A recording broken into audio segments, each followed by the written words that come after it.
And if you got hurt in your heart, forget me right now. As you leave, the tower. Forget me right now. Anything so bad. I remember you reading out of my head. You can be sad.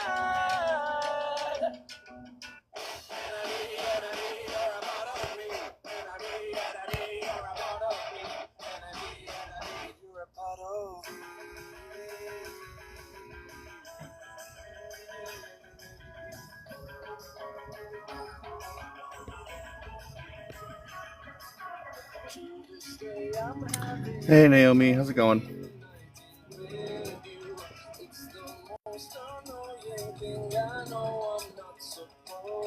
It's good to see you again, hon. You want to come up into the box? You're welcome to.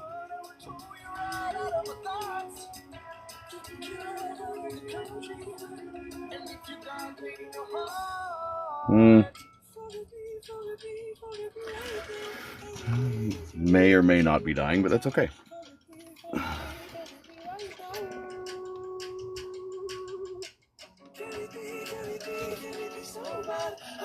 You sure we're having a conversation about complacency today?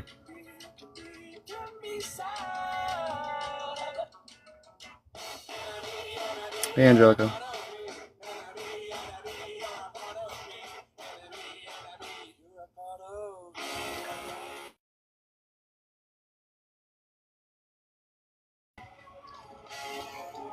Working on building the room right now. If you want to come in and hang out, do some taps and stuff, we're going to have a conversation about complacency and complicity.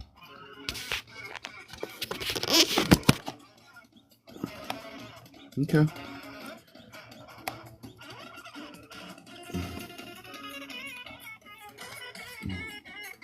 I figured you didn't want to come up, Angelica. That's why I was talking to Tommy. You never want to come up.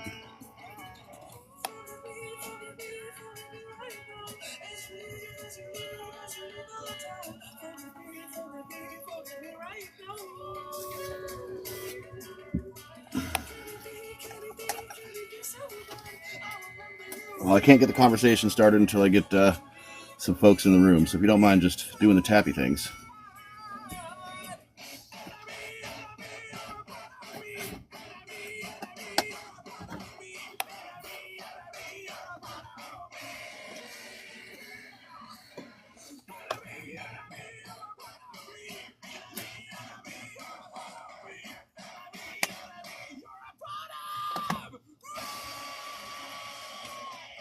Come on up, Tommy.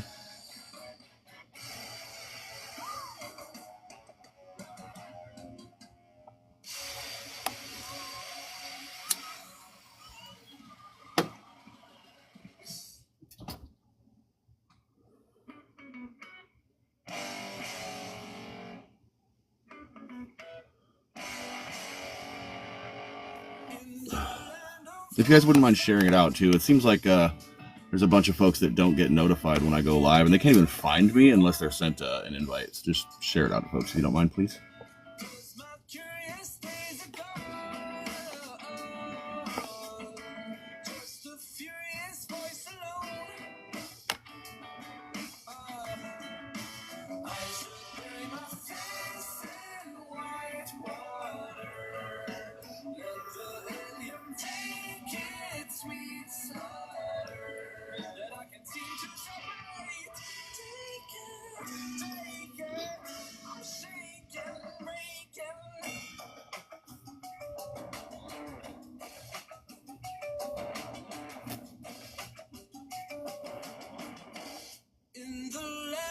Oh, somebody does t-shirts? That's cool. What's up, Tees? How's it going?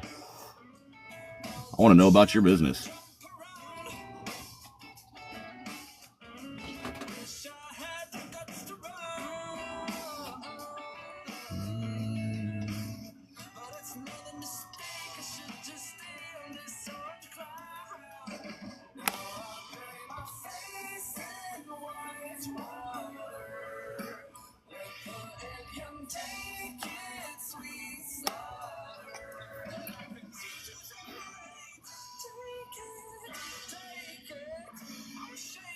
I'm going to share this out to the Discord real quick.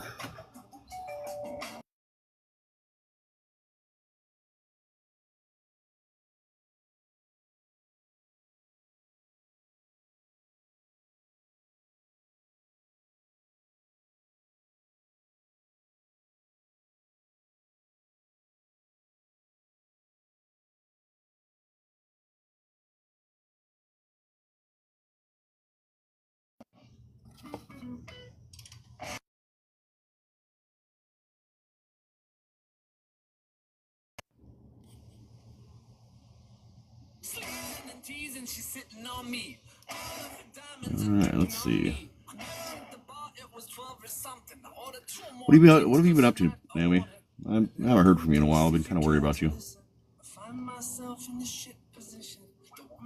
That situation that you were in last I talked to you, did that ever get resolved, or? I don't want to feel how my heart is ripping. In fact, I don't want to feel, so I stick to sipping. I'm out on the town with a simple mission. In my slim fit suit and this shit is sitting. I'm a heartbroken man, can't smile on dance. In the back of the nightclub, hiding my pain. I don't trust any of the people I'm with. In the back of the taxi, sniffing cocaine. Still what it is. I'm sorry, hon.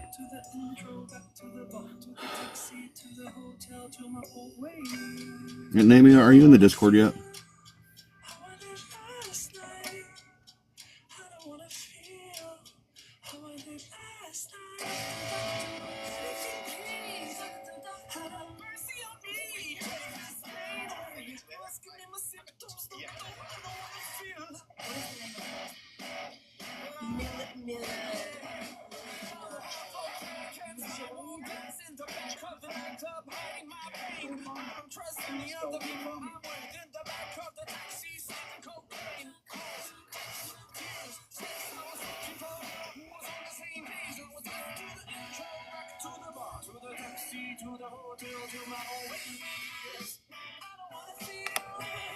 Oh, come on up.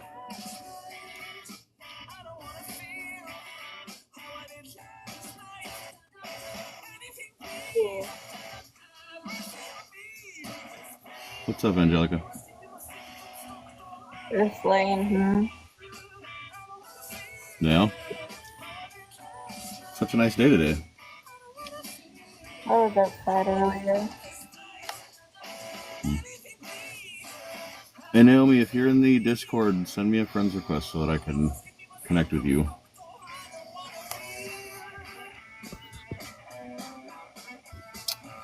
Let's see.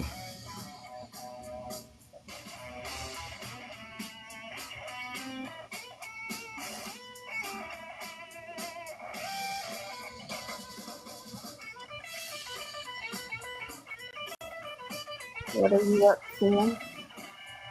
I'm just building up the room so we can have a conversation about the cost of complacency and complicity. Cool. Yeah. What are you up to? What? Said, what are you up to aside from just laying there? I'm trying to stop my panic attack, and I was playing guitar. Have you tried pressing your tongue to the top of your mouth? I've tried everything at this point. They keep happening multiple times a day, and they're just annoying. I did contact my doctor. My doctor is a piece of shit, basically, and it didn't help. So that's great. Huh. I kind of told him everything, and he's just like, there's not much I can do for you. I'm like, the fuck? Especially with things that I said, I'm like, are you actually kidding me? I'm like, can you send me to somebody else then? Like, he's like, no, not really. He's like, because you're 4 hours away. I'm like, what does that have to do with anything? Huh. It's whatever at this point, honestly. No worries, Psycho, no worries. Well, you know. Have you talked to your doctor about getting a therapist?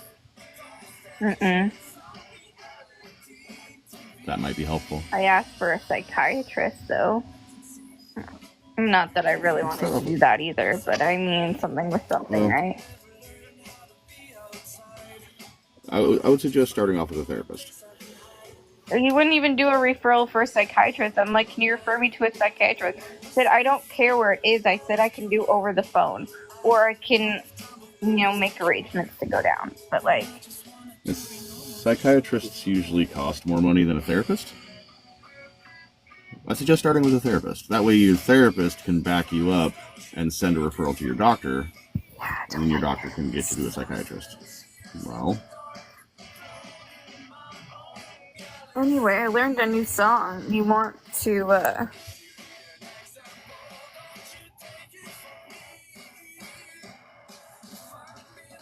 love your avoidance tactic. do you want to hear a new song? I love You're your right, I avoidance am tactic. avoiding it. Like I said, it's whatever. Kind of just over Hold on, my headphones are cutting out.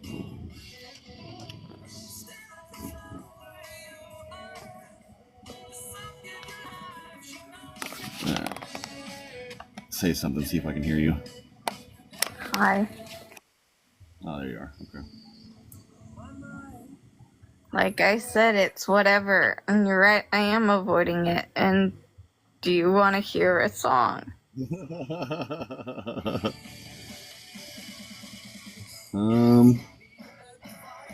Maybe later. Because I Just 'cause learned one, and it's kind of stuck in my head. Yeah.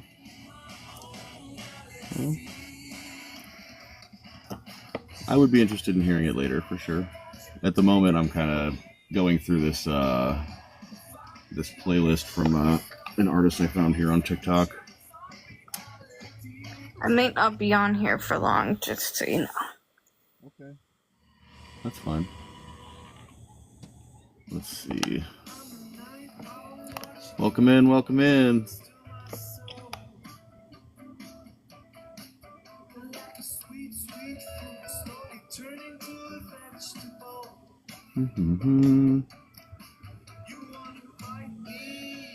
Yeah, I'm just going to be on long enough to have this discussion all. Hey, there you are.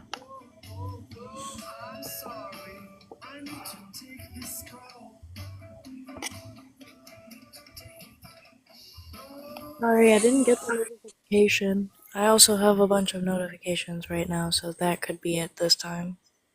Huh.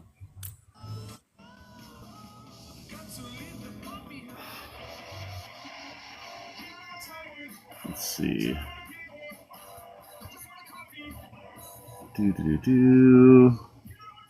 How's everybody doing, though? We're doing. How are you doing? Hey, Rabbit, come on up, man.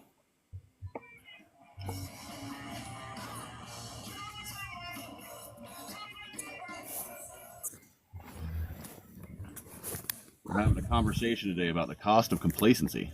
Hey, no worries, man. Are you guys still on the bus together? Yes.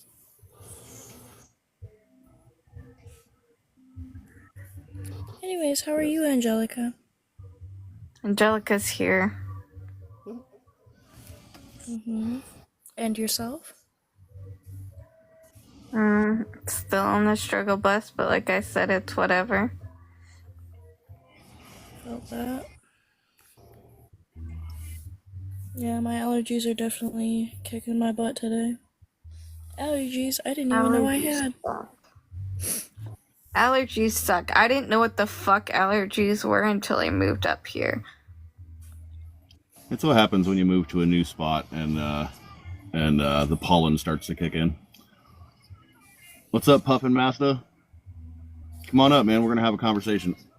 Am I able to turn my camera on? Go for it. Okay, you and we're taking a walk. Angelica, let's go outside. Let's go for a walk. You've got dogwood fluff flowing through the air real hard out here right now. I can't hear you. Hold on. I saw some fall through the top, and I was like, dang it, it's chasing me. Oh, hey, Guillotine Girl. How you doing? Oh, and Tommy's here. Hey. Hey, how you doing? Hey. Angelica, over here, babes. Bye. Bye-bye.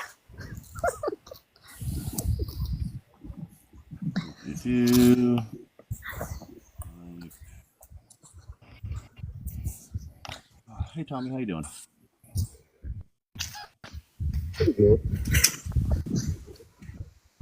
We're gonna have a conversation today about complacency and complicity. Ew. Yeah. This is our third time off leash in the field. All right. If you guys don't mind sharing it out a bit, apparently when I share it out, nobody gets the invites. Yeah, and when I share, I get banned for 24 hours plus. I get message banned almost every day. TikTok don't like me. There's a lot of weird I did things. some. Oh, for sure. I did send it out to a few people, but like also if everybody else could share it out, like please. It would be helpful.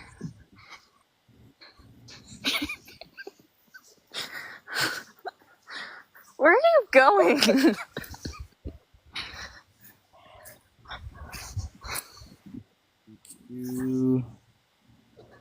So real quick before we get on, Tommy, what's one thing that you would like to carry on into the world after the fall of society? Compassion. Love that. Love that.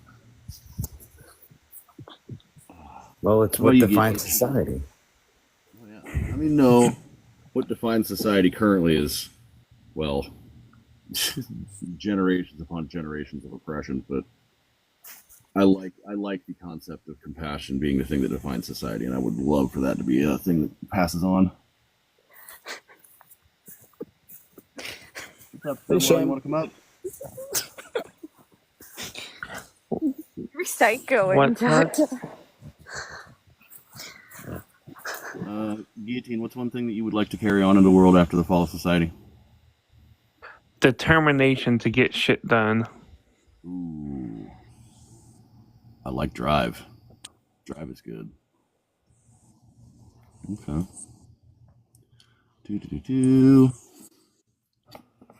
See if we can get a couple more people up into these boxes and we'll get the episode started. Honestly, I might have to change my answer from determination to having spirit and having a bit of fight in us. Like a good kind of fight. Yeah, I like that answer too.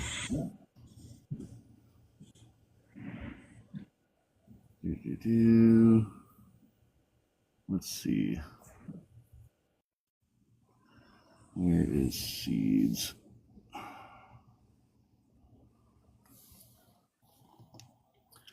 Hey, if you're down in the chat and you'd like to come up, please send a request. My mod will bring you in.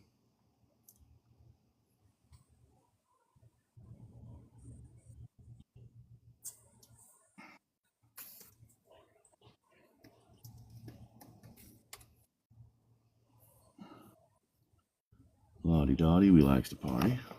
It's cold out? You must be Midwest. It was nice this morning, now it's freaking freezing. Yeah. Canada, right? What? Canada, right? Yes. Canada. Hey. I'm over Canadia's weather. Jesus. Like...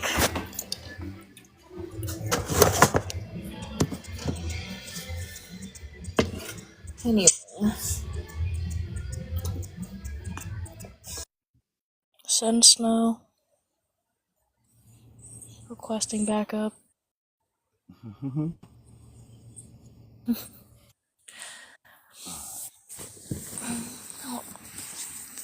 What's up, Charles Bear? How you doing?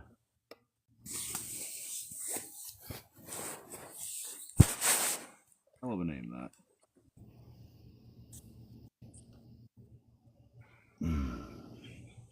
Joe, come on up, buddy.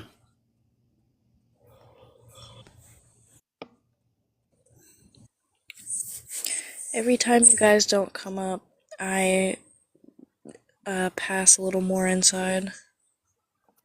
Is that Dr. Pepper? Yeah, no worries, Tommy. Dr. Pepper. Piece of my soul you chiseled off. What up? What up? Hey, buddy, how you doing? Raspberry. Look good, man. How you guys doing? All right, we're gonna have a Pretty conversation good. today about the cost of complacency and complicity. Okay. Seeds. What up, buddy? You're who I was waiting for. Hey. Fantastic. You gotta elaborate. What do you mean? Well, what, the cost of complacency? Yeah, complicity. We'll get into it. Okay. Hell yeah, I'm here to learn. That's what I'm talking about. Oh, yeah. Love that A attitude. wizard with his words. A real bard. Funny because I'm a musician as well. What's up, Mackenzie?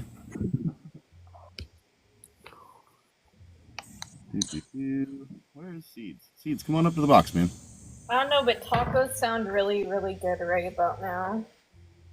Tacos. I think I'm in the box. Are you? I don't see you. The fuck?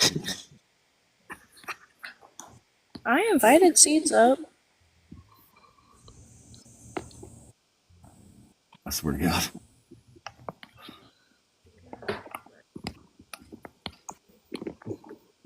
Oh no, did TikTok take his joining privileges again? I don't think that's it. Bard. Bad news. Sorry, I can only tell jokes where I'm supposed to sound like really miserable, but that's just because my nose is stuffed. I'm really not that miserable. Honestly, mine is stuffy too. I'm not even gonna judge you. Hear me out. Isn't this like the perfect time for really like downhearted jokes? Like, my cold passes a little more every time you leave. See, I sound so macabre. I love it. See, you want jokes. I got you. Loon. Oh, you got jokes, huh? You got jokes. I got my birth certificate. Oh, fun fact, you can get a little stamp on your documents and stuff that makes it easier to go to other countries. I don't remember what it's called. A passport? Like a hole punch? Nah, it's like an actual official stamp that you have to get when you're ordering your documents. Wait, you tell me that if I get it hole punched 10 times in a row, I can get like a free sandwich? Honestly, your power might go over 9,000. I don't know if you want to do all that. Gazzy. Alright. I tell you what, honestly,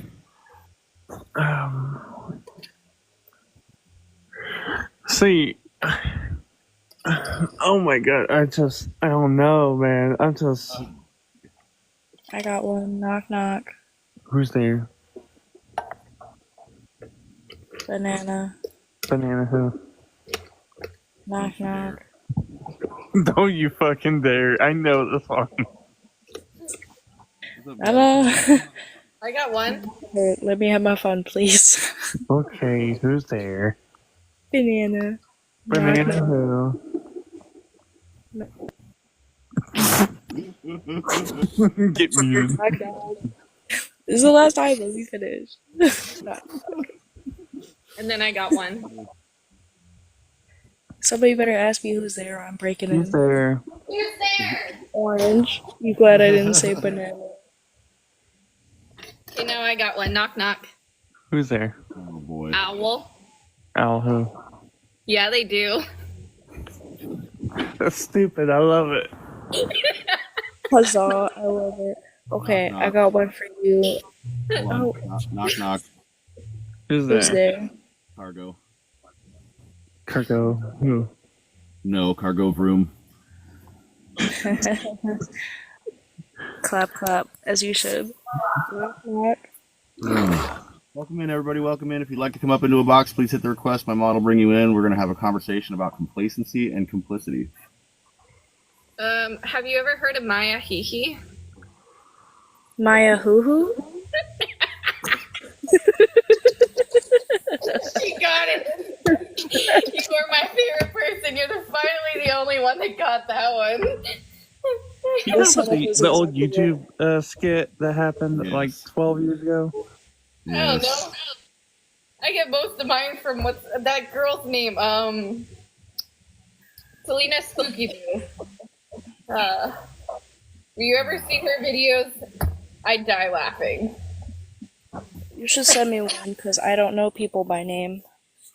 Custom horror hybrids. What's up? So I saw. So you know all the different astrology signs, right? Like Gemini, Taurus, Sagittarius, and all them. Yeah. So I saw this picture, and it's like all these like your birth sign equals this hairstyle, right? And they're like beautiful hairstyles. You know, you got the pixie cut, you got the French braid, but then for Cancer, you still see nothing's there. Damn, that is so funny. Unjustifiably so. I'm not gonna. Feels inappropriate. Eva, I saw you down there. Come up into the box.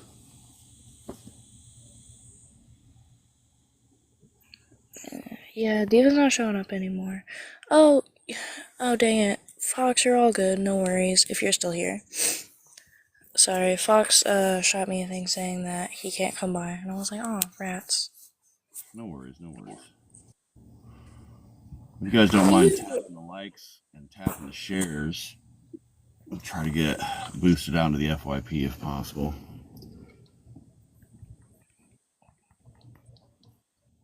Oh, thank you. And I guess I'm just going to go ahead and get the episode started. So, once again, welcome to Interviewing Humanity, everybody. As always, I'm your host, Sludge Knuckle, and in this episode, we're going to critically examine a concept that's often overlooked due to its subtle yet devastating impact. Complacency. This isn't merely passive behavior. It's frequently an active contribution to unjust systems. Complacency cloaks itself in neutrality and comfort while implicitly reinforcing mechanisms of harm. The prevailing mindset, I'm not contributing to the problem, is insufficient. When systemic inequality, institutional cruelty, and policy-driven oppression are normalized, inaction becomes a form of indirect endorsement. This episode is going to explore how fear of conflict enables oppression, how social inertia solidifies injustice, and what it takes to resist with clarity and conviction before the moral and societal costs become irreparable. So, let's get into it, shall we? Let's define complacency. Complacency is not laziness. It is a psychologically conditioned detachment from consequence, often rooted in privilege and fear. It's the internal compromise that trades action for comfort and critical thought for denial. In systems built upon the subjugation of others, complacency becomes foundational. It's the invisible glue binding oppressive structures in place. When individuals say, I see the fire, but it hasn't reached me, they permit its expansion. So something I would like you to consider, some of the manifestations of complicity, they include avoiding engagement with injustice due to perceived emotional labor. They include prioritizing convenience over confrontation. They include framing political disengagement as maturity or peace. And they include mistaking neutrality for objectivity when it upholds the dominant narrative.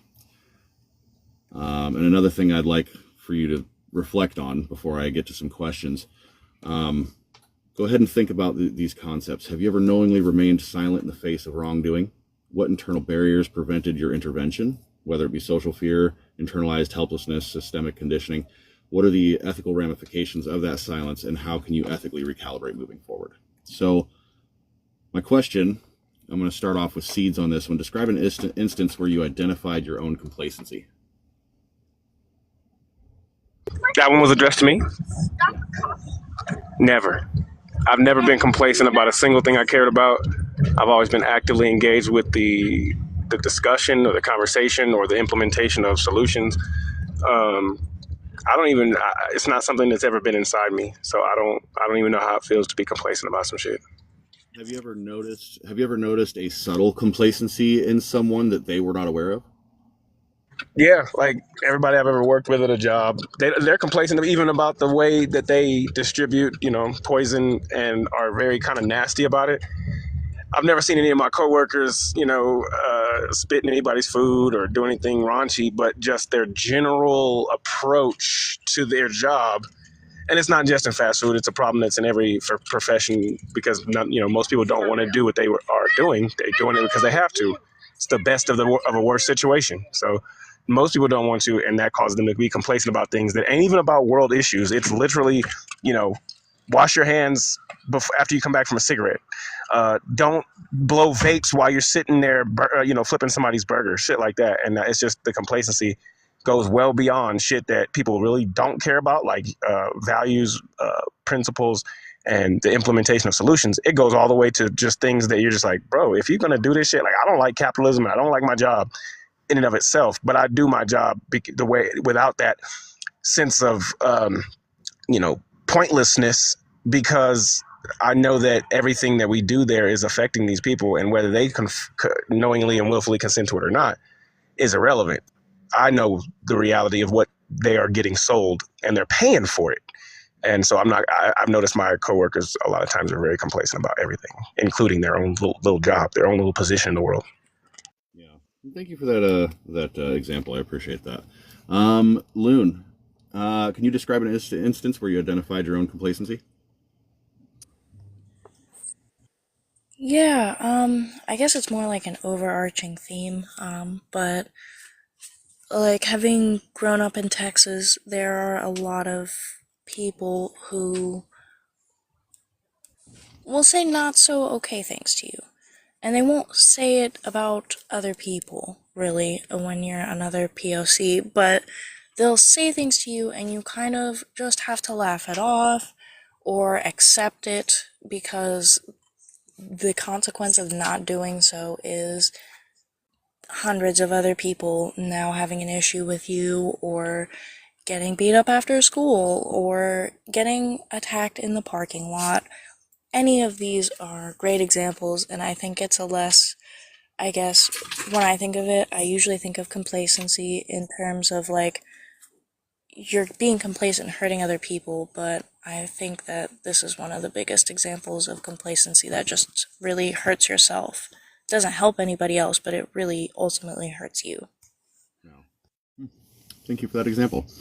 Guillotine, can you describe an instance where you identified your own complacency? Oh, I guess, like in high school, still not knowing, feeling like I have to, fit in, having to fit in, and even if I don't want to, but in being in fear of, getting attacked or what you say in school, so you have to be like complacent even if you don't want to be. Yeah. Okay. And Joe, can you describe an instance where you identified your own complacency?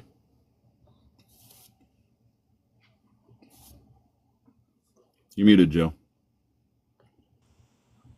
Can you hear me? Yeah.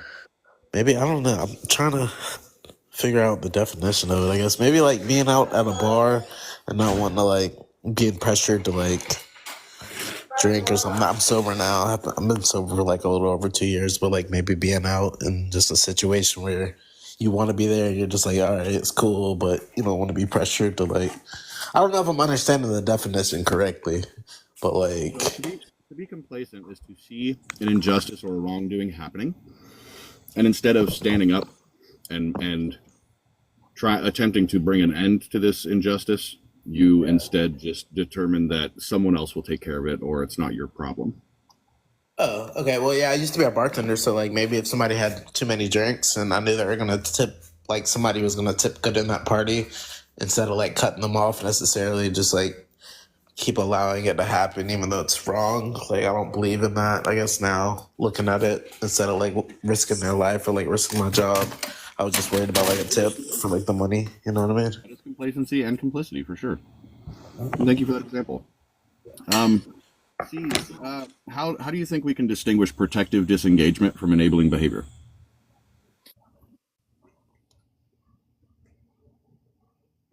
Seeds? You there, buddy? He's probably working. Okay, I'll move on to Loon. Loon, how do you think we can distinguish protective disengagement from enabling behavior?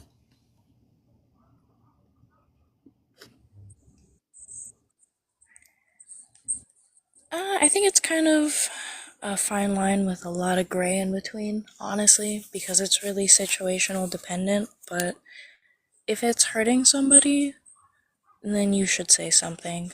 If it's not hurting somebody and it's just tasteless, you don't have to engage for your own peace. But if it's something that is perpetuating things even that hurt other people, then you should say something.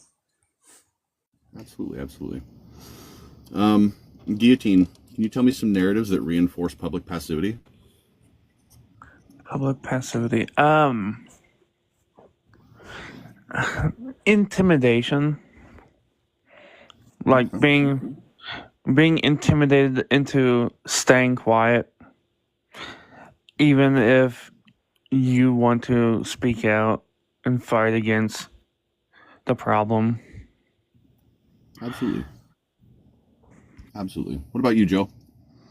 Can you tell me some narratives that would reinforce public passivity?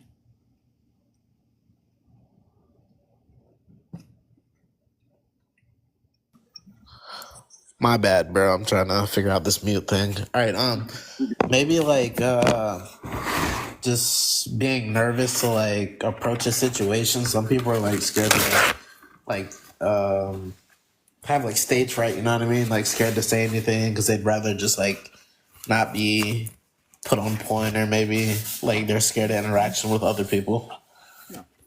One of the leading causes for complacency or non-committal engagement is the fear of being othered or being the opposition. You know what I mean? So, to name it plainly, complacency is complicity. Refusing to act, especially when aware of an injustice, enables the status quo to persist. It allows that injustice to persist. In political and sociological terms, non-intervention serves hegemonic power structures. Silence is not neutral. It is participatory. Silence is an active choice. Some examples from systemic issues: law enforcement impunity when officers refuse to report misconduct. It perpetuates police violence. Passive participation in gentrification by residents ignoring displacement perpetuates gentrification in marginalized neighborhoods. Fascist regimes rising amidst widespread apathy. Not standing up and putting an end to fascist ideologies allows fascism to rise. Period. Environmental degradation is perpetuated by consumer detachment. You not paying attention to what it is you are purchasing and where your money goes perpetuates environmental degradation. It perpetuates the destruction of our planet. Workplace harm is justified under the guise of duty or protocol. You know, you're just doing your job, which is the same thing that the Nazis said. It perpetuates workplace violence. So how does complicity manifest in your professional or personal environment? Seeds, if you're able. Say that again, the last part. How does complicity manifest in your professional or personal environment? It manifests in the same way it does in the solutions that people apply. It doesn't in the physical. It's a verbal thing. It's a social thing. Oh, we're not going to talk to them. I had some people tell me that the friends that they had didn't want to hang out with them because of all the so-called quote-unquote activism stuff that I'm always on, and they thought I was a nerd. They thought that I didn't drink, that I didn't engage in certain substances. They thought I was a square because of my activism and because of how I spoke. So they didn't do anything other than not communicate with me, not hang out with me, not those types of things.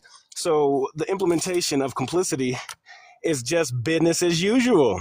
You know, Yep. the narrative of the new normal and all that. Mm-hmm. That's complacency. That's complicity. And that's a narrative that really reflects that hands down. Like, Okay. And real quick, just a follow-up question: in what ways have you indirectly benefited from harmful systems?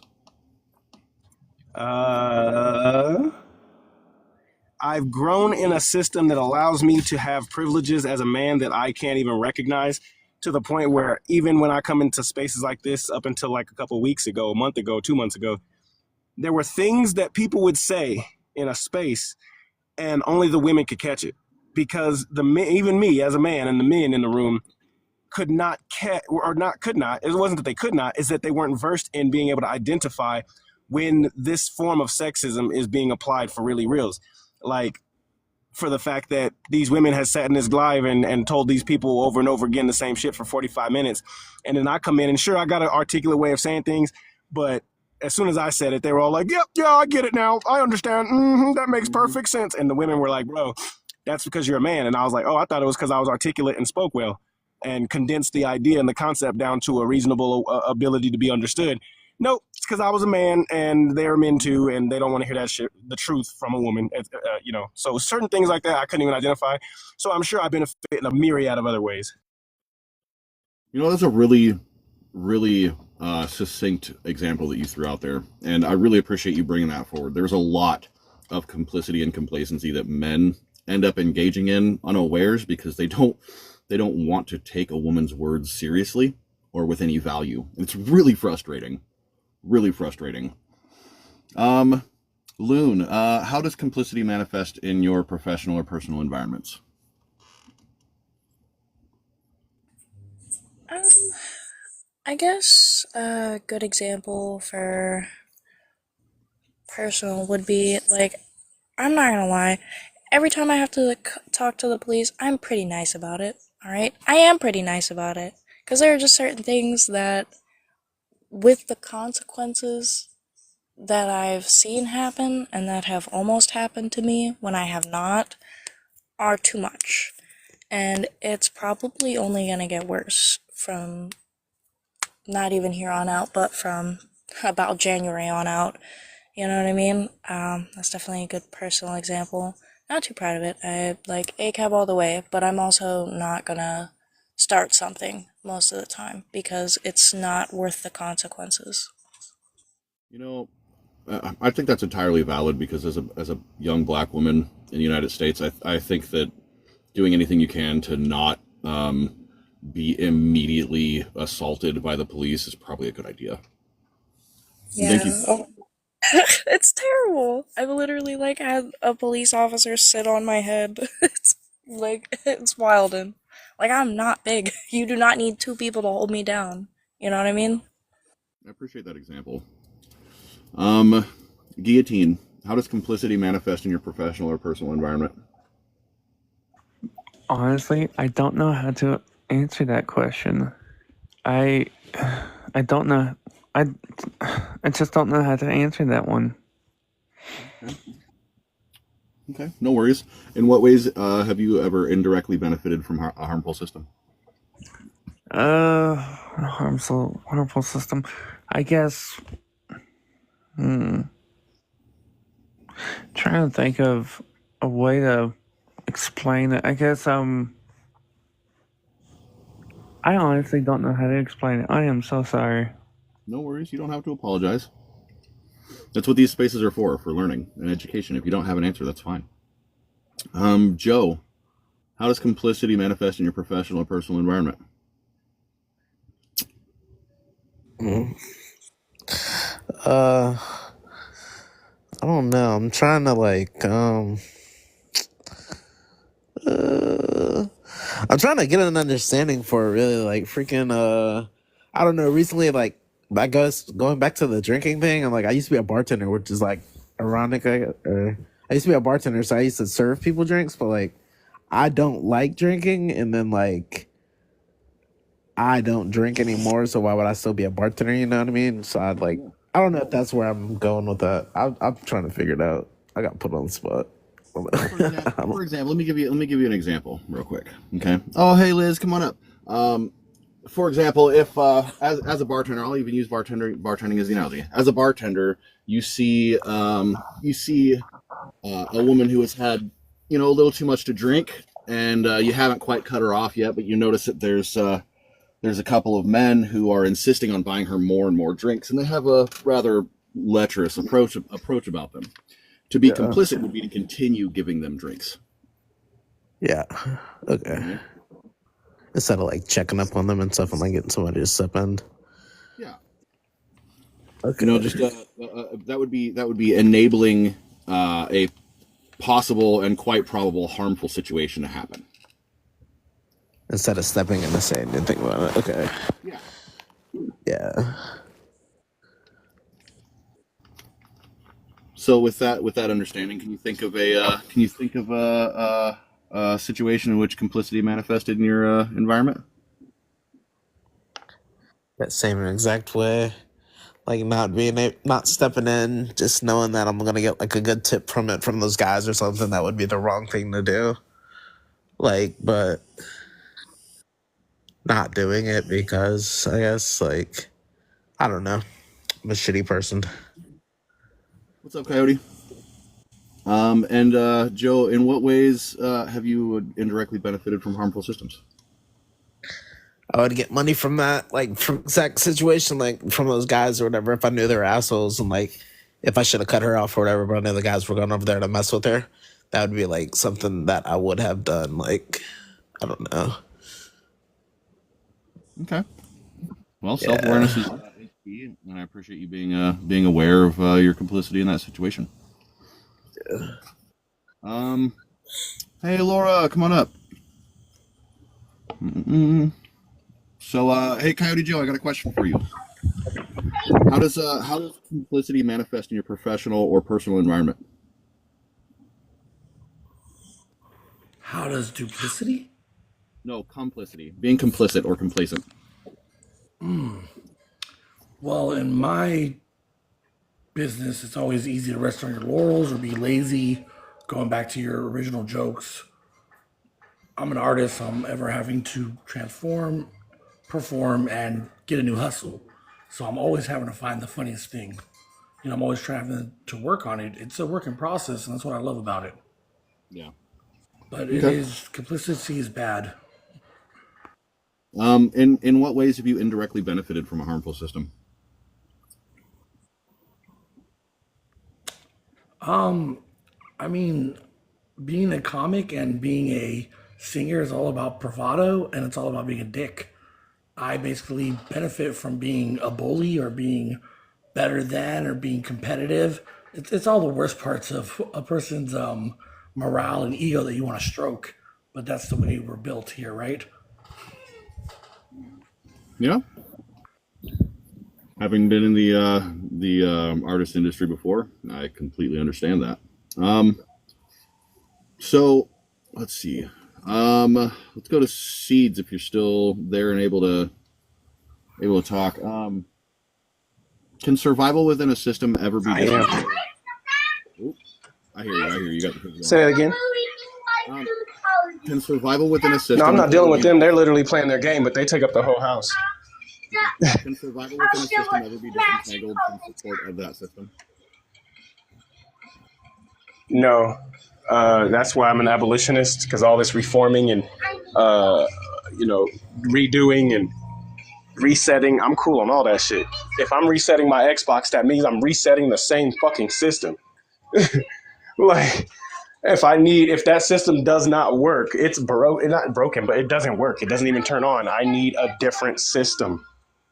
And participate. Like of course, we have to not have to because there's still choice, but we are influenced to and what's the word, coerced into engaging with this system, but we absolutely cannot. It is complete disengagement that is the answer because of that reason. Okay.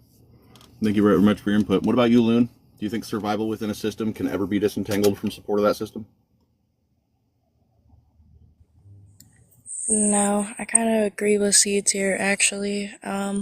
If it's not broke, don't fix it. But if it is, like, after a certain point, you can't put broken glass back together. Okay. I appreciate that input. What about you, Joe? Joe vibes? Do you think survival within a system can ever be disentangled from support of that system?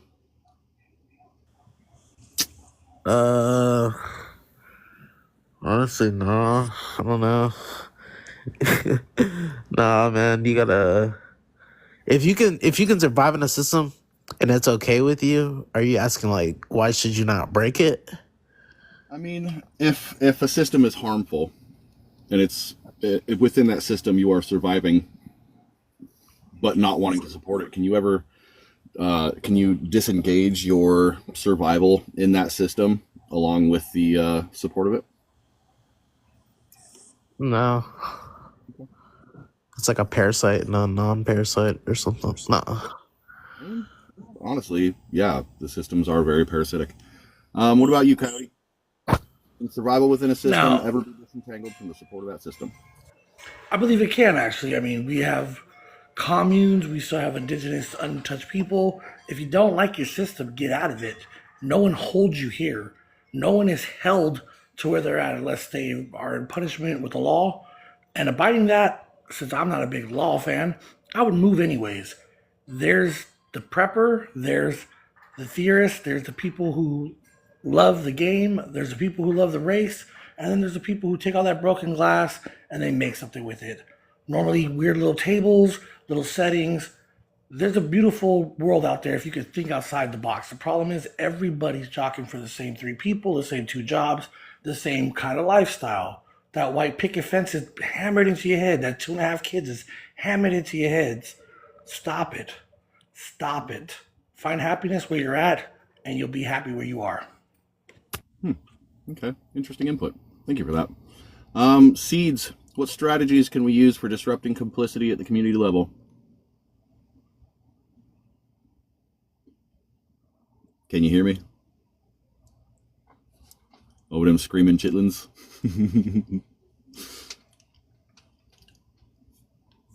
No worries. We'll bounce up to Loon real quick. Hey, Loon, what are some strategies for disrupting complicity at the community level?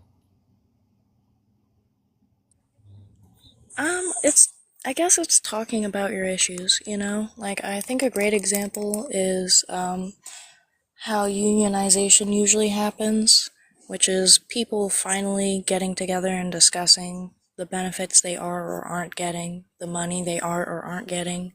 You know, like, there's a reason we're highly discouraged from talking about how much we make, because you'll have people at the same level making various different amounts. You'll have people higher up making less than new people who've come in after 3 months. It's talking about it. Okay. I like that. I like that. What about you, Coyote? What are some strategies for disrupting complicity at the community level? Disrupting complicity. I Yep. mean, I'm an advocate of everybody having community awareness and community understanding. The more community that is on the same wavelength, if anything was to happen, you guys act as one. There's a reason why people are stronger together than apart. I think it's crazy to be afraid of your neighbor, and I think it's crazy not to be prepared for everything. So, Yeah. with everybody in the community working as a cog, hopefully you have a strong community that's going to withstand. If not, then put a paper bag on your head and lay down on the ground, because might as well just be a Hitchhiker's Guide. I love that. I love that. Thanks for bringing that one in. Oh, Seeds, if you're there. Dinkelberg, come up. I got a question for you. I'm here. I'm here. Okay, Seeds. So, what are some strategies for disrupting complicity at the community level? Knocking on people's doors. I know it's something that is so taboo now, but that's the reason why, because religion and because of religious zealots and door to door salesmen and all that. But people are so used to. There's a great movie called Patch Adams with Robin Williams, and they're doing an experiment on breaking people out of their monotony and out of their complacency and out of their mundanity and just approaching them in such a way that they have to respond outside of the normal, how you doing? Nice to you too, and happy, thank you, and all that. And so Robin Williams jumps down off of a pole to say hi to some old lady, and after she doesn't really respond to it at first, other than being a little startled, and then she walks a couple more feet, and turns around, and says, "Oh, you little scamp," and she kind of waves at him and gives him a smile.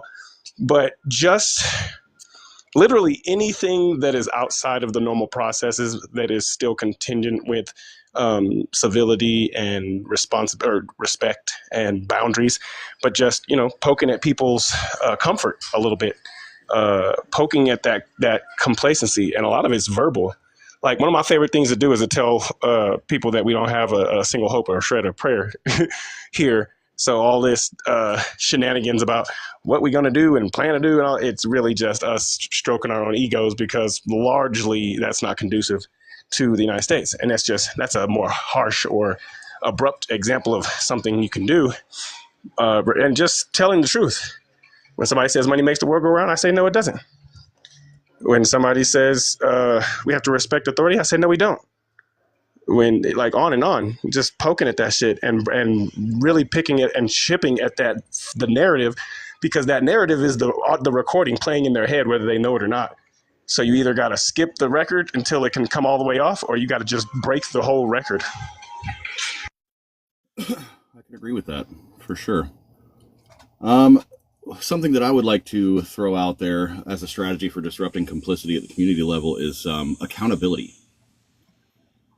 Accountability is really big. Holding people accountable for their action or inaction, in this case, has a real driving power towards getting some change to happen.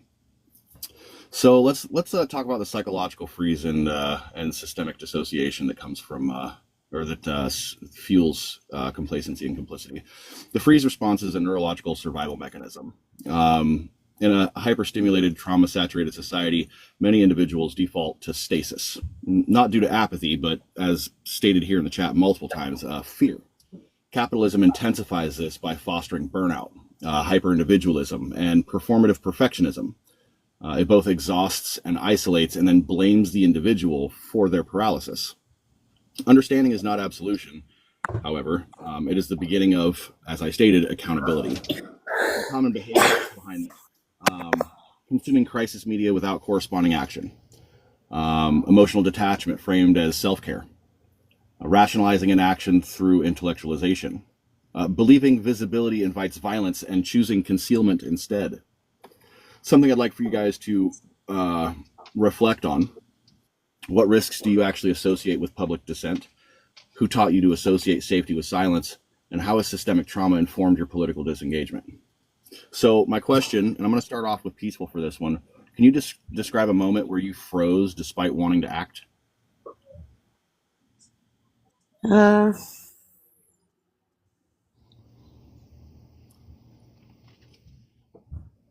Actually, no. I don't know.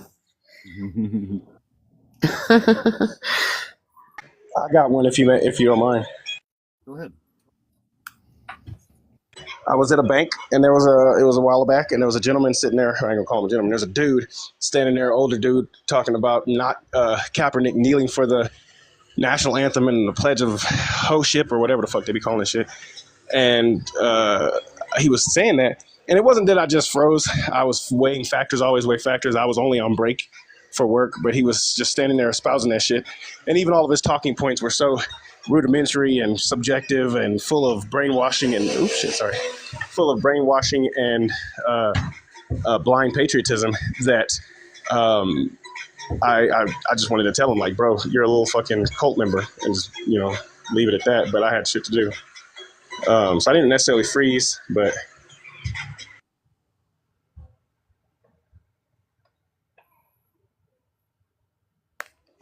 Muted.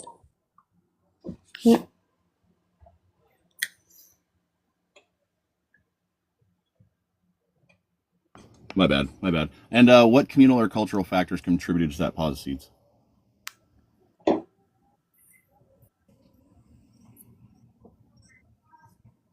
Say that again? Yeah, what communal or cultural factors contributed to that pause? The fact that this person has been groomed since their birth to respect authority, to perceive it as something that actually exists, let alone something that's legitimately binding, meaning that you have to obey it because you don't ever. And yeah, it's just, and then for me, my whole thing is I've been an activist my whole life, and I've had to grow up with these fucking bullshit narratives, and I have to deal with the narrative, the main majority held narratives of the world, which are completely and obviously false and lies and blind faith beliefs. And so I have to live in that world, but I don't have to continuously let people espouse their bullshit without any kind of resistance.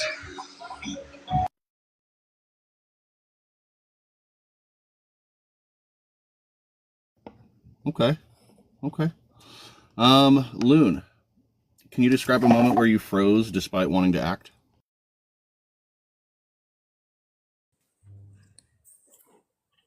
Maybe not act, but say something. I guess if that would count.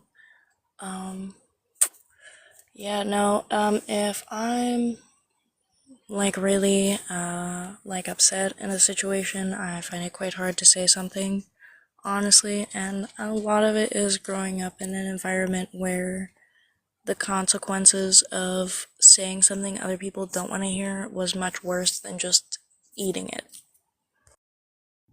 Okay, and what do you think the communal or cultural factors were that contributed to that pause? Honestly, it's again, I've mentioned it a few times, but I grew up in Texas, and it is a lot of violence culture, I guess. I brought it up before, but it's just a big, if you say something, you're probably gonna get hit for it. Like, regardless of who it is, and it was not necessarily dissuaded in any way.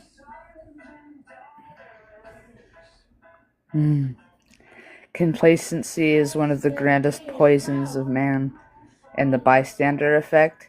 That is why the world is where it's at today, is because people can witness others commit atrocities and sit there and say, oh, it doesn't affect me, so it's fine, until it does affect them, and by then it's too late for them to do anything about it. Absolutely. So Complacency. I have a question for you. Can you Yes. describe a moment where you froze despite wanting to act? I gotta think about it. Alright, there was one time when I was living on the streets, and I had a feeling in my gut to go check up on my brother where he would sleep. And so as I was heading there, I saw some people that I know that were very well off, and they're like just throwing a bloody plank on the ground and laughing, a ketchup-y plank. And then I went and found my brother, and his eyeballs were hanging out because they beat him up while he was sleeping. And instead of turning around and going after those guys, I instead got him in an ambulance instead of beating up those guys. But then my brother ended up being unalived a few weeks later after he recovered anyway, because he was That's really homeless. rough. And I should have attacked those people. That's really My rough, and I'm sorry complacency. you had to go through that. I will state, for the record, I think that staying and getting your brother some medical treatment was the right move instead of leaving him there to suffer. But I Yeah, also but I could understand have just called the ambulance and went after him, you know? you could have, but I think it was the better thing to do person to person to sit with him. Yeah. You know what I mean? Yeah. So what do you think the communal or cultural factors were that contributed to your pause?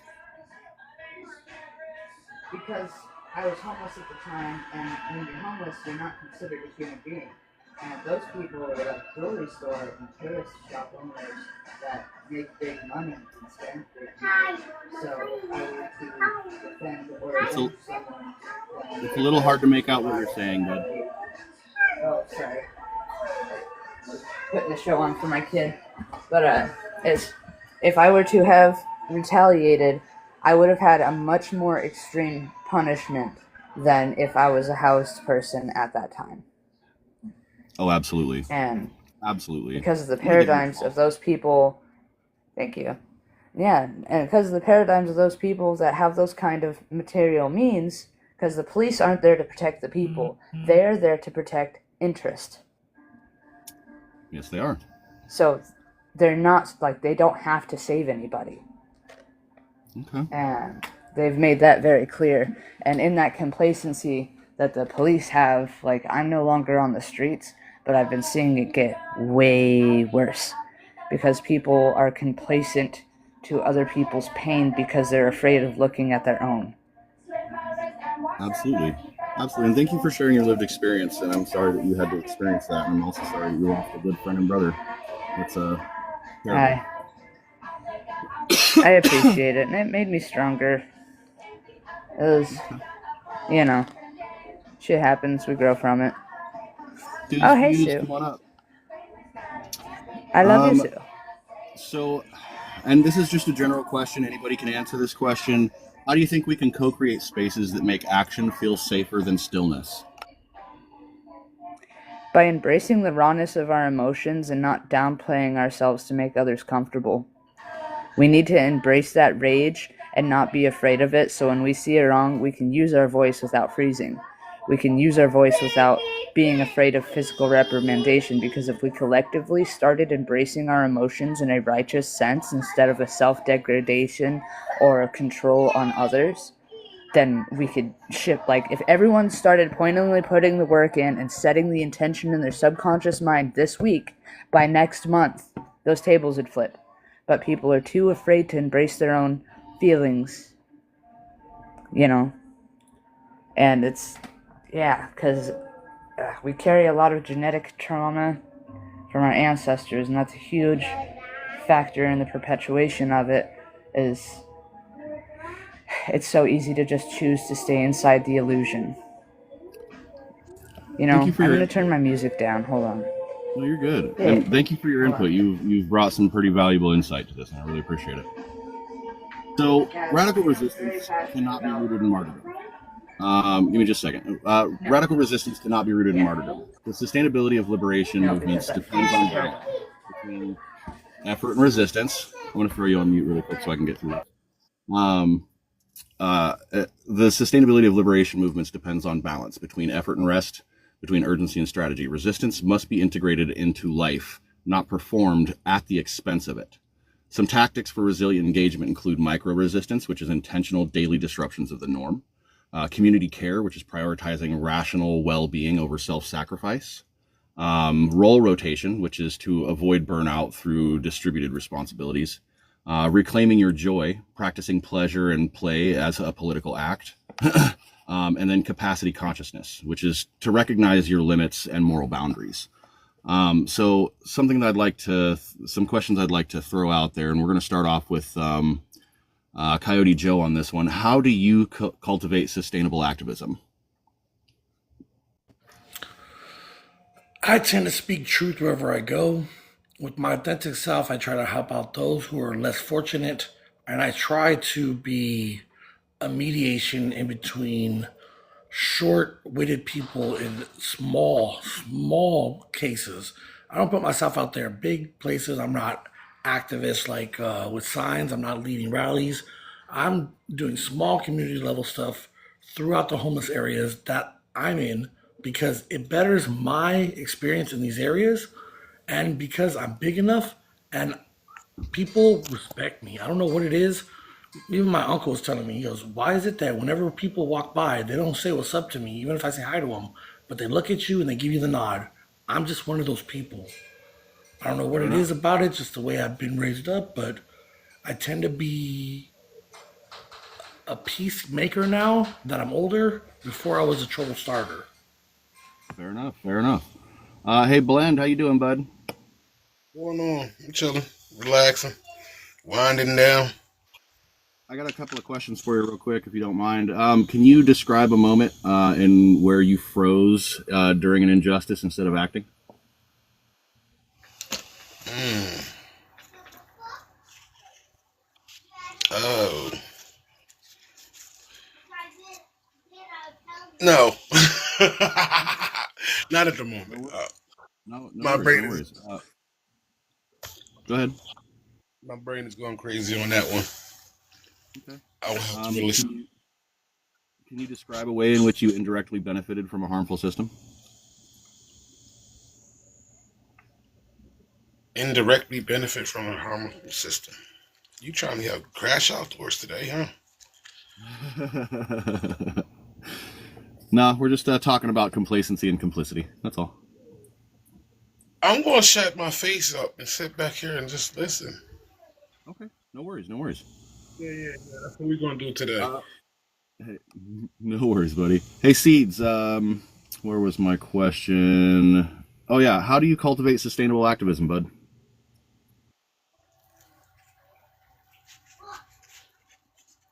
Seeds, you there? No worries. We'll move on to Conduit. Hey, Conduit. How do you cultivate sustainable activism? Sustainable activism. One thing that I do is I guerrilla garden. I plant food seeds in public areas, and I I do things like check in with people, you know. But sorry, my child is throwing a fit. But No, you're good. yeah. Hold on. 30 seconds. No worries. No worries. um, Loon, how I do you have a cultivate question. sustainable activism? Oh, what's up? What's up? My dad's kicking my mom out of the house. Do you know anybody close to DFW? I know quite a few people in Texas. Well, it's potential DV at this point. I don't know what exactly happened, but I know my sister's too scared to move back in, and she moved out. Huh. They're going to Okay. Pennsylvania probably today. Okay. I'm almost to the end of the episode. So once this is over, we'll find some folks out that way and get the help that they need. Okay. All right, thanks. Sorry, I have to call my mom. Arnold told me, like nobody told me, and so I have to go. But Okay. No worries. Do your thing. Do your thing. yeah, thanks. Glenn, do you know anybody in Texas? Nah, No. New Yorker. Okay. New Yorker. Okay. If anybody knows anybody in the Dallas-Fort Worth area, Paranoia is an hour and a half away. Yeah. Wish I could help. There's a potential DV situation going on, and we definitely need to get that person out of the situation that they are in. If anybody has the ability to help or knows someone that can, please contact me directly. Looks like Naomi is talking about that. Yeah. Yeah, she said she's an hour and a half away. If you have the ability to get out there, contact me directly, and we'll get some arrangements made for fuel and stuff. Where was I? Okay. Oh, could you ask me that question again? I Yeah, calmed my son down. He just wanted to be tucked in. How do you cultivate sustainable activism? Okay, yeah, sustainable activism is through like the guerrilla gardening, just checking in with people, even just complimenting strangers, and also I don't know, I'm a spiritual person, and so I cry to the trees a lot about things. I when things get really heavy in my local community and I see a bunch of wrongs, but I know that I alone can't do anything without endangering myself, and nobody will stand beside me out of their own fear. I go and cry to the river, basically. And that has actually been doing a lot of good from what I've seen, because there's been a lot of large fundamental changes starting in my community. Because I'm not praying for like anybody's downfall, I am praying for accountability and self-awareness and healing for all these people that are suppressing themselves in such a way that it's negatively impacting others' ability to survive. Huh.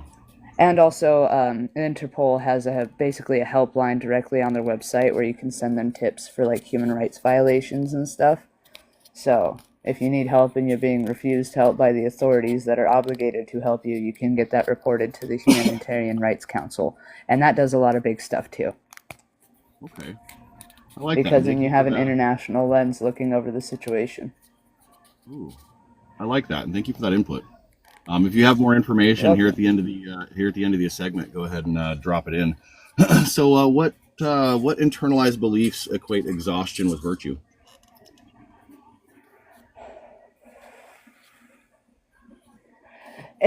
it's like when you miss being a teenager because you could get away with doing shit.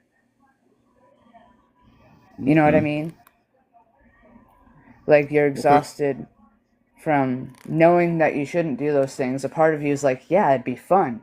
Yeah, there's no real benefit and it could cause other people suffering, but when you were a kid, you weren't as aware and you didn't care. But now you're an adult and you're aware, so not only do you have to cope with that little pang in your subconscious trying to make you feel guilty for being a kid, then it's also of like, damn, I'm tired. Like, because so many other people are still doing this, and I understand that this isn't the right thing to do, but I also am not going to waste my energy trying to preach to people who won't listen. Okay. That too, Naomi. Thank you for that input. And last question for you: what infrastructures of care do you rely on or wish existed? Uh, my infrastructure is my family, and the infrastructure that I wish existed is food forests and community gardens and more of a trauma therapy based drug and crime rehabilitation center instead of a isolation slave market that the prison and drug rehab situations are largely based on when it comes to state funded, because a lot of it when it comes to those kind of behaviors and addictions is trauma based, and when people are constantly degraded and starved and beaten down, they don't have time to even realize that they're in this state of survival and that they are not being themselves. I'm gonna add you to my Discord server if that's okay. Hell yeah, that's fine. Yeah, I like Discord. I'm still figuring out how to use it. But Fantastic. yeah, no, it's I'd like love to one have of you on my board. ultimate. Yeah, like I've been visualizing like fruit trees growing along the sides of the road in my town, and like visualizing like people not putting gravel in front of their houses, but like putting moss and like raised planters with vegetables and fruit in them. You know, because it's not that What state do you live hard. in? It's just people. Yeah, those scrying screens we're all addicted to and looking at right now. You know, What state do you live in? I live in Alaska. You live in Alaska? Fucking hell. Yeah, All right. Fantastic. yeah. Well, Mhm. I want to thank you for your input real quick. I'm gonna go to Coyote really fast. Coyote Joe, how do you Mhm. cultivate sustainable activism? You know me, man. I just keep a positive attitude, and things come to me. Like my family got their loan. I got my car going. We're gonna get it fixed. Like I'm gonna be pushing off to Texas here soon to try to live my goals. I'm back in touch with my ex because she's still my wife. So I'm gonna try to pull all the things that I have, and I'm going to just tell myself it's gonna work out because it is or it isn't. At the end of the day, man, I'm gonna be as great as I'm gonna be, and I'm gonna help the people out around me. But I don't really grandstand, and I don't really go out there with a plan to be an activist. I just go out there, and I'm a person that people gravitate to. I learned that if you feed people, you show people respect, and you help people out when they need it, not when they don't need it, but when they really need it. This is how you endure yourself to people. People are a commodity. If you think money is what you need, you're out of your mind. This is idyllic. People are the commodity. I just need the people and I just need the connections. Everything else goes okay for me. And if it doesn't, I figure out another way, man. Amen. Adapt. Yeah. And real quick, what internalized beliefs do you have that equate exhaustion with virtue? Loving your family because it's exhausting, but it's a virtue because it's not easily done. And a lot of people give up on it, but it's your family, it's your life, and these are your choices. Be happy with the things that you don't have, or be miserable with the things that you do. But remember, these are your choices. Don't let people make them for you. Okay. And what Mhm. infrastructures of care do you rely on or wish existed?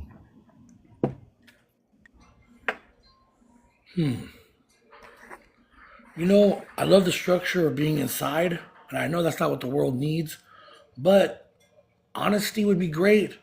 A little civility, and really, when you look at these houses, these cars, all these possessions we have, this is poor thinking. This race baiting kind of stuff, like what I see on TV with these two young men in Texas, this is ignorant focus. This is fear mongering. A lot less TV, a whole lot more people being people, and a whole lot more just niceness, man. It'd be great if it was like that, but it's not. We are afraid of our own shadows, and but there are people who adore. There are people like me, criminals. We don't care. We get along with everybody because we understand what's at risk.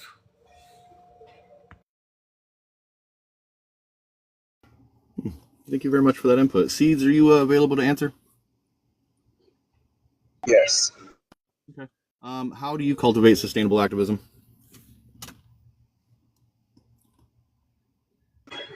Basically, I present myself the option of not doing it. I've always said, not always, but as I've worked in my life, I've said I've done enough, and anything I do now is extra. It's icing on the cake. So it's not very difficult for me to engage in the kind of activism that I do because my activism is rooted in a spiritual recognition or in principled recognition. So like when I pick up trash, I'm doing that for me just as much as I'm doing it for the earth. So I don't do anything necessarily for anyone else. I do it for me and it benefits me, but I do it because it makes me feel good, not about myself, but about the nature and condition of the environment itself. Just like doing like household chores. I enjoy doing the dishes so the dishes are done. And I enjoy all aspects of solutions focused activism, whether it's going to save the world or not, it always yields results. Okay. And what internalized beliefs do you have that equate exhaustion with virtue?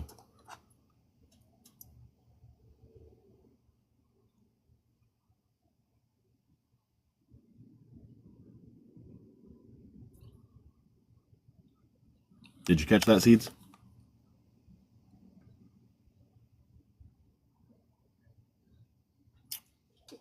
You probably can't hear me. That's okay. So let's move on to choosing intentional engagement. You cannot address every injustice, but you can consciously choose to confront some. Ethical engagement stems from alignment with one's values, not guilt. It demands discernment, knowing your role, knowing your reach, and acting within your zone of effective influence. Some modes of ethical participation include focused involvement, which is deep informed commitment to a specific cause, resource allocation, contributing skills, funds, or platforms, political literacy, which is a continual learning and critical analysis of your political systems, local solidarity, tangible action rooted in proximity and relationship to your communities, long-term participation, building power through consistency. So we'll start off with Conduit on this one. What issue aligns most deeply with your values and skills? I've been trying to get my community to work together to dismantle paradigms that are really toxic and perpetuating generational trauma and abuse. You see what I'm saying? Because there's a lot of structures in place where I live where really negative acts are deemed as a part of the culture and thus legally defended. And I almost I almost had martyred myself when I was younger, calling these people out, and even again recently, I'd gotten ornery and I started calling people out again, and then I was like receiving unaliving threats and stuff from a lot of people, and only a few other people like stood up and said like, hey, the fact that you're attacking her is just kind of reinforcing the guilt of said person. And then also like other people started listing their experiences, and these are people that have political influence, that have monetary influence and access to people that they hurt, and they're protected by the law. And so I've been like trying to like get local women, like I'm trying to teach them like efficient forms of self-defense and how to utilize tools for self-defense, what to look out for, and how to connect and network and protect each other, especially in the tourist season in the summer, because it gets really bad and at least 2 women disappear every year, and there's only 8,000 people here. Yeah. And so I've been trying to get people to work together, but due to my history and my reputation, people think that I'm just a violent psychopath. And even when I'm honest, it's like, no, I'm just traumatized. What you perceive of me is the illusion that I put forth in order to protect myself. And you can't see past that to understand what I'm telling you in plain English is that I am like this out of necessity for survival, and I'm trying to help ensure that others don't need to go through that same thing. So then we don't have any more perpetuated drama. There's 3 people from my high school years that died in the past week in a town of 8,000 people from substance use. You know, it's really bad here. And I'm trying to get people to speak up, and they won't listen. You can shake the mountainsides down into the sea, and they don't listen. And like, yeah, I've been trying to. I'm really hard at speaking diplomatically. So sorry if I mispronounced that. I'm shaking a little bit, but Oh, you're good. yeah, you know, because I have a hard time like when people are like, "Oh my God, it never happened to me, so it must not be true," and it's like I just want to put them in the oven, you know, like it's the shallow level of thinking, and I know it's just because I'm stuck in an isolated area. It's the as above, so below thing, and just seeing the amount of complacency, like. There was a guy that worked in the high school that groomed a student and then had a relationship with her as soon as she turned 18. And then when she turned 19, he lost interest. He still works in the high school. He is a prominent member of the town. And he's the one that's like making big decisions for the school board. And there's a lot of people that are worse on the local school board. And it's even just pointing those people out. People have endangered my child. Yeah. You know what I mean? And it's Absolutely. even when I've made it clear that there's international influences keeping an eye on me, they still act out and then wonder why their friends are going to jail. Because I just want people to be able to have a space to heal without all the corruption and bullshit. Yeah. Because I can see through it, because I grew up on the underside of it. And it fills me with a very deep, blood-boiling rage, and so it scares people. It's really frustrating because I want to be able to, yeah, sorry, you get me. Yeah, we're definitely going to be talk friends. till I'm blue in the face. Yeah. So how do you assess the impact of your participation? Oh, it's gotten a little bit more peaceful, and more people are waking up and realizing how fucked up it is. And more people are speaking up and having the bravery to speak up because I'm not quiet about my story. And I'm the kind of person, like, if someone that has tried to hurt me in the past, like, tries to talk to me in the grocery store thinking I'm gonna play it cool, no, I will scream and I will point and I will, you know, I don't care if I look crazy, I don't care if I look like a liar, I'm speaking my truth, and the ones that need to hear it will feel it. And they do, and more people have been speaking up. And there's been a lot more infighting amongst the bad people, and they're outing each other a lot, which is really fun to watch. And it's getting a lot of young girls' vindication because it's 2.5 out of every 3 women here has experienced some form of abuse or assault. So, yeah. That's a beautiful impact. It's a beautiful impact. Aye, I'm a full supporter of women dancing with knives and roaring. Absolutely. Because we need more of So that. what does integrity? What does integrity and resistance? What does integrity and resistance look like to you? Being true to your word, holding honor, being true to yourself, being aware that you might have your own ulterior motives for things, but as long as they do nothing to harm the highest good, then it's okay. And you're worthy of nice things if you're willing to endanger yourself to make sure that people can just survive peacefully. Absolutely. Thank you for your input. Being true to You yourself. are fucking valid and valued. I want to throw that out there. I appreciate that. Thank you. Holy shit. I've been getting that a lot lately, and it's new. It makes my hands sweat. Hey Joe, what issues align most deeply with your values and skills?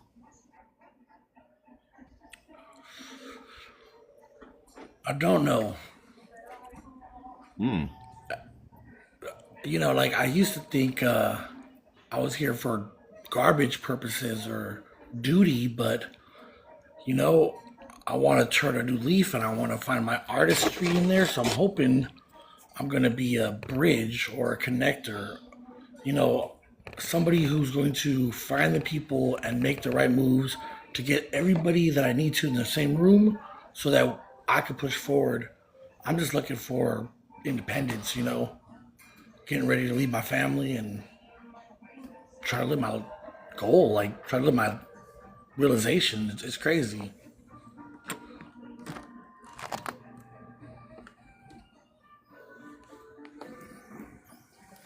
Sneaky, sneaky.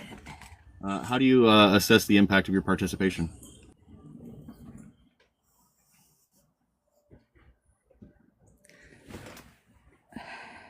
No, that's you. I guess I'm going to assess it based on if I can stay in the thick of it and if I can make the right decisions that are for my future and not for that time being.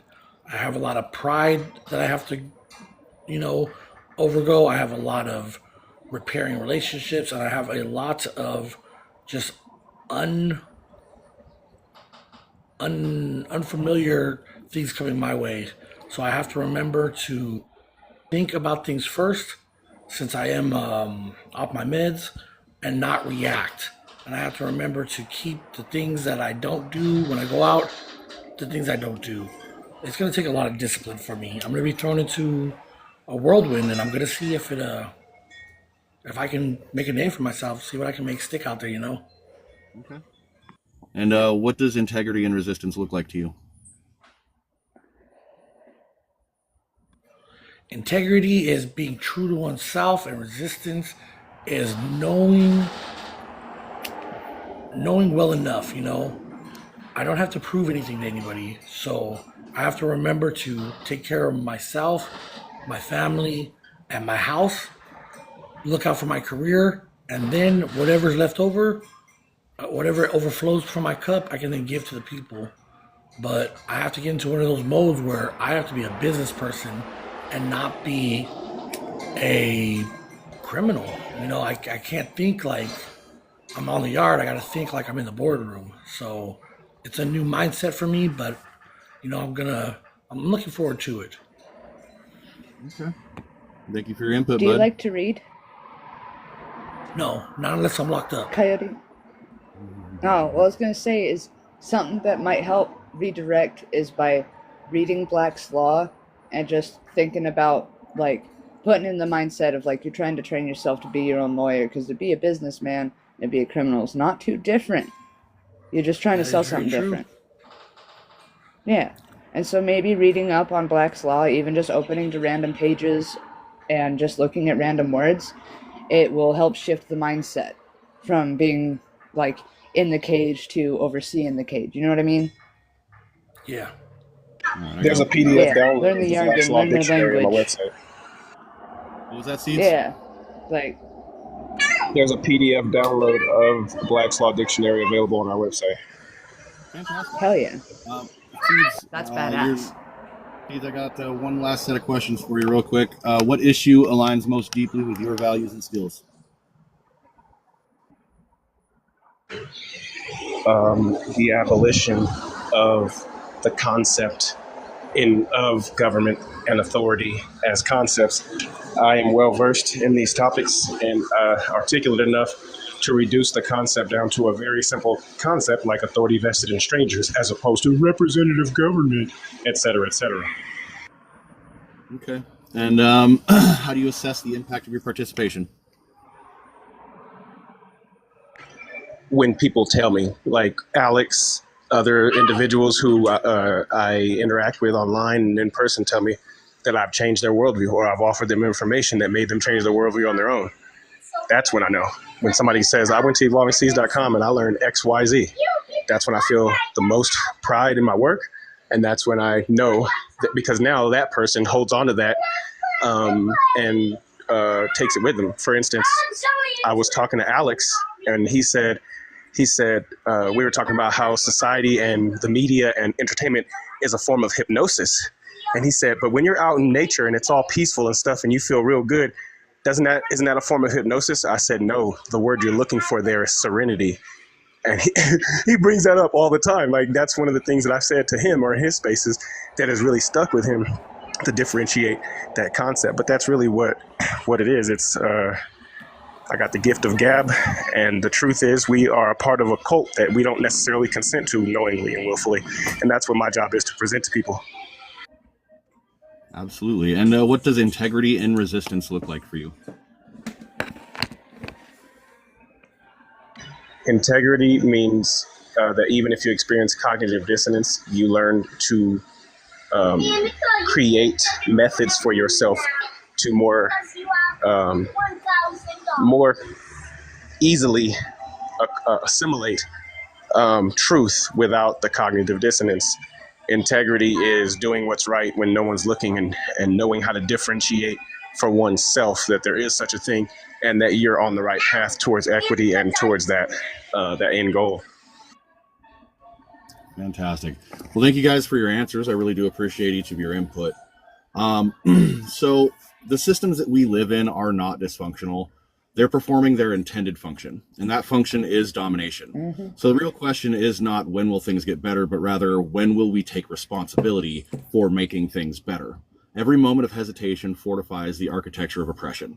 The cost of delay is measured in lives lost, truths buried, and futures foreclosed. But if you're here, you're engaged, you're thinking, you're questioning, you are not too late. You are precisely on time. So act, align, challenge, build, be louder than those being silent.